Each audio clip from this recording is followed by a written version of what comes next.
पंचम जिला स्तरीय क्राफ्ट कला एवं सेक्रेटरी प्रतियोगिता के अंतर्गत मैं साधु से CS महानवई जलेसर से कक्षा 7 के लिए पाइथागोरस थ्योरम का जो कॉन्सेप्ट है उसको मॉडल के रूप में एक व्यवहारिक तरीके से समझाने का प्रयास किया है।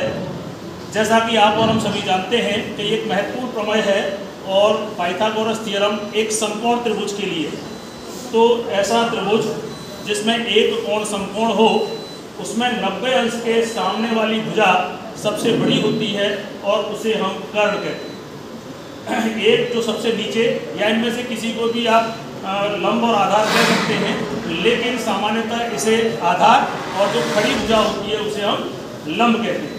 यहाँ पे मैं आपको बताना चाहूँगा कि जैसा कि आप इसमें वर्ग देख रहे हो, वर्ग जो हमारा अर्थमेटिक में स्क्वायर कहलाता है उसको ज्योमेट्री से इस वर्ग से जोड़ा गया।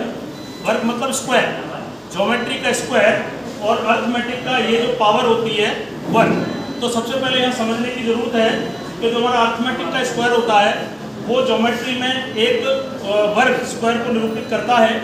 तो हमारा जो पाइथागोरस का नियम है वो है कर्ण का स्क्वायर बराबर लंब का स्क्वायर प्लस आधार का स्क्वायर, यानी कि समकोण त्रिभुज की सबसे बड़ी भुजा का स्क्वायर वर्ग इक्वल टू शेष दोनों भुजाओं के वर्गों का योग। ये हमारा पाइथागोरस थ्योरम है, जिसे सामान्यतः हम विद्यालयों में इस तरीके से सिखाते हैं। यहाँ पे मैंने कर्ण 10 लिया है, तो कर्ण का स्क्वायर 10 का स्क्वायर, लंब 6 का स्क्वायर, आधार 8। तो यहाँ पे 10 का स्क्वायर 100 और 8 का स्क्वायर 64, 6 का स्क्वायर 36, 100 बराबर 100, यानी कि यहाँ पे आपने दोनों तरफ जो समीकरण है उसे सिद्ध किया है। अब मैं इसी निराशापूर्ण ज्ञान को एक मॉडल के माध्यम से व्यवहारिक रूप से दो तरीके से सिद्ध करने का प्रयास कर रहा हूँ, एक क्षेत्रफल की दृष्टि से और दूसरा एक संख्या की दृष्टि से। तो क्षेत्रफल की दृष्टि से ये जो वर्ग है ये आपका कर्ण पर बनने वाला वर्ग है। इस तरीके से ये आपका कर्ण पे वर्ग बना, यानी ये इसकी जो लंबाई है चारों तरफ उसी लंबाई का यह वर्ग है, और ये जो है आपका आधार ऐसे खड़े हो जाओ, ये लंब। इस तरीके से सही मायने में जो हमारा पाइथागोरस थ्योरम ये है कि इसका वर्ग इस वर्ग का क्षेत्रफल इन दोनों वर्गों के क्षेत्रफल के जोड़ के बराबर, दोनों का क्षेत्रफलों का योग इसके बराबर होता है, ऐसा पाइथागोरस नियम हमारा है। तो देखिए मैं इसको हटा लेता हूं और इसकी जगह ये और ये वाला भी इसमें क्षेत्रफल की दृष्टि से आना चाहिए, ऐसा हमारा नियम है। तो देखिए यहां पर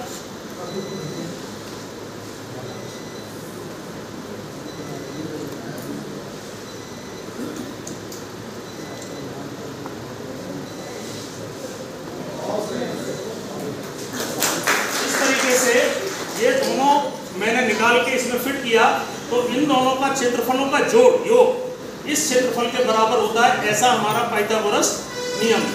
अब देखिए संख्यात्मक दृष्टि से मैं इसे सिद्ध करने की कोशिश करता हूं।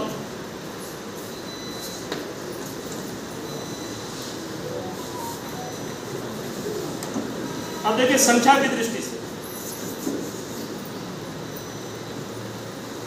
संख्या की दृष्टि से क्या है कि ये इन दोनों का जोड़ और इसके जोड़ के बाद ये यहाँ था, इसका टोटल और इन दोनों के टोटलों का सम इसके बराबर होना चाहिए।